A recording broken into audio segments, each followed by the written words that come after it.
আসসালামু আলাইকুম, সবাই কেমন আছেন? আশা করছি সবাই খুবই ভালো আছেন। আমরাও আলহামদুলিল্লাহ আপনাদের সবারতে অনেক অনেক ভালো আছি।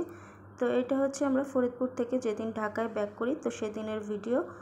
তো ভিডিওটা সকাল থেকেই শুরু করতেছি। তো আমরা সকালবেলায় ঢাকার উদ্দেশ্যে রওনা দিয়েছি।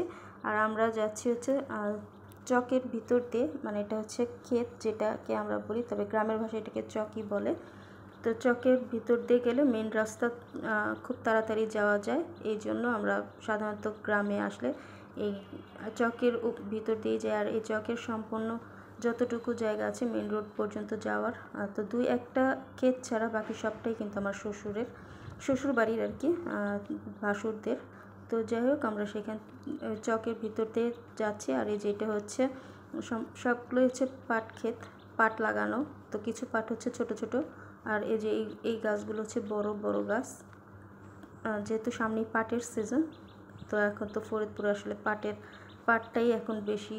পাট আর ভুট্টাও আছে, মাঝে মধ্যে ভুট্টাও দেখা যায়, তবে পাটটা এখানে বেশি লাগায়। তো এটা হচ্ছে পাটের ক্ষেত। আর এই যে এখানে ছোট্ট একটা পুকুর ছিল, তো বর্ষার সিজনে পানি আবার চলে আসবে, তো এখন একদম পুকুরটা শুকিয়ে গেছে। আর সকালবেলা যেহেতু রওনা দিয়েছি, তো যে সকালে মিষ্টি একটা রোদ উঠেছে, ভোর 8টার দিকে বের হয়েছি, তো একটা মিষ্টি একটা রোদ উঠেছে। আর পাখিও কিচিরমিচির করতেছিল, আসলে খুবই ভালো লাগতেছিল। তো যে আমরা মেন রোডে চলে এসেছি, এখন অটোর জন্য অপেক্ষা করতেছে। আর এই যে এটা হচ্ছে গোবরের শিক কাবাব। তো আসলে ফরিদপুরের প্রতিটা বাড়িতেই কিন্তু এই শিক কাবাব এগুলো দিয়ে রান্নার জ্বালানি হিসেবে ব্যবহার করা হয়। তো সব বাড়িতেই আসলে এইটা ব্যবহার করে। আর এই যে দেখুন গাছ ভর্তি কাঁঠাল, তো অনেক কাঁঠাল, একদম নিচে থেকে কাঁঠালগুলো হয়েছে। তো আমরা যে অটো পেয়েও গিয়েছি, অটোর মধ্যে উঠেছি। এখন আমরা ফরিদপুর বাস স্ট্যান্ডে যাব, বাস স্ট্যান্ডের জন্য রওনা দিয়েছি। আর এই যে গ্রামের এই দৃশ্যগুলো কিন্তু আমার কাছে বেশ ভালো লাগে, তো আমি আপনাদের জন্য শ্যুট করি মাঝে মধ্যে। তো যাই হোক, এই যে আমরা বাস স্ট্যান্ডে চলে এসেছি। যেহেতু সকাল সকাল এসেছি, তো এখন একটু চা খাচ্ছি, একটা টং দোকানে বসে চা খাচ্ছি। আর আমার এরকম চায়ের টং দোকানে চা খেতে আমার ভীষণ ভালো লাগে। তো আমার মতো টং দোকানের চা খেতে কে কে পছন্দ করেন, তো সেটা আমাকে কমেন্ট করে জানাতে পারেন। তো এখানে আমি আর আমার হাজব্যান্ড দুজনে বসে চা খাচ্ছিলাম আর বেশ কিছু সময় গল্প করতেছিলাম। তো যাই হোক, এখন আমরা বাসে উঠবো। তো এটা হচ্ছে বাস স্ট্যান্ড, নতুন বাস স্ট্যান্ড আর কি ফরিদপুরে। আমরা নতুন বাস স্ট্যান্ড থেকেই বাসে উঠবো। আমরা যাবো হচ্ছে পদ্মা সেতু হয়ে, কারণ পদ্মা সেতু হয়ে যেতে টাইম কম লাগে, সময় কম লাগে। কিন্তু যদি পাটুরিয়া ঘাট হয়ে আসি তাহলে সেক্ষেত্রে টাইম একটু বেশি লাগে। তো আমরা বাসে অলরেডি উঠে পড়েছি। তো এইটা হচ্ছে ফরিদপুর নতুন বাস স্ট্যান্ড, তো সেটা একটু আপনাদের সাথে শেয়ার করলাম। আর এর মধ্যে যে এখান থেকে একটু এটাকে কী বলে আসলে আমি জানি না, তো চানাচুরের যে ভিতরে থাকে, তো সেই নিমকি টাইপের কিনেছি। আর এই যেখানে টুইঙ্কি এনেছি, একটু ড্রিঙ্কস কিনেছি, তো ড্রিঙ্কস খাচ্ছিলাম। তো এর মধ্যে আমরা অলরেডি ভাঙার দিকেও চলে এসেছি।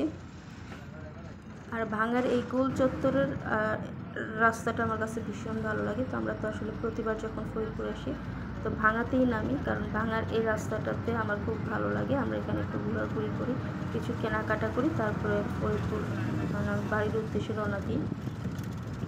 কিন্তু এবার তো আর ভাঙাতে নামা হয়নি, আসার সময়ও না, যাওয়ার সময়ও না। আর যাওয়ার সময় আমরা সাধারণত ডাইরেক্টই চলে যাই, কিন্তু আসার সময় আমি আবার একটু ভাঙাতে নামি, শপিং টপিং করি, একটু ঘুরি।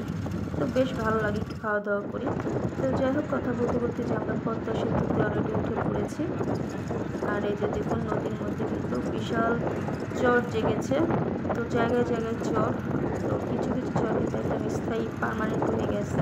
আর কিছু কিছু চর এখনও নরম, যেগুলো নতুন চর আর কি। পদ্মা নদীতে কিন্তু অনেক চর পড়ে গেছে। এটা আসলে নদী কাটানো প্রয়োজন, এখন নদী না কাটালে আসলে পদ্মা নদী হয়তো বা কিছুদিন পর বিলীন হয়ে যাবে। তো যাই হোক, আমরা ঢাকায় চলে এসেছি। আর ঢাকা আসার পর আর বেশি ভিডিও করা হয়নি, তো এখন হচ্ছে বাসায়। তো শ্বশুরবাড়ি থেকে কী কী আনলাম, তো সেগুলো একটু একটু করে আপনাদের সাথে শেয়ার করতেছি। তো এটা হচ্ছে আমার শ্বশুরবাড়ির গাছ পাকা আম এনেছি। আর এই যে আমার শ্বশুরবাড়িতে 12 মাসই সফেদা থাকে, তো সফেদাও এনেছি। আর সফেদাগুলো আগে পাড়া হয়েছে, তো যার কারণে পেকে গেছিলো বেশি, আর চাপে সফেদাগুলো চ্যাপটা হয়ে গেছে। আর ভিতরে কিছু কাঁচা আছে, সেগুলো নিচে রেখেছি, তো এগুলো পাকলে তারপরে খাবো। আর এই যেগুলো ফেটে গেছে সেগুলো আগেই খেয়ে ফেলবো। আর এই যে এটা হচ্ছে আমার ননাসের গাছ পাকা বেল এনেছি। আর এই যেখানে পেঁয়াজ আর রসুন এনেছি, ক্ষেতের রসুন আর পেঁয়াজ। তো যাই হোক, এই ছিল আমার মোটামুটি আজকের ভিডিও। যদি আমার এই ছোট্ট ভিডিওটা আপনাদের ভালো লাগে তাহলে অবশ্যই লাইক কমেন্ট শেয়ার করতে ভুলবেন না। তাহলে আজকে এই পর্যন্তই। আল্লাহ হাফেজ সবাইকে।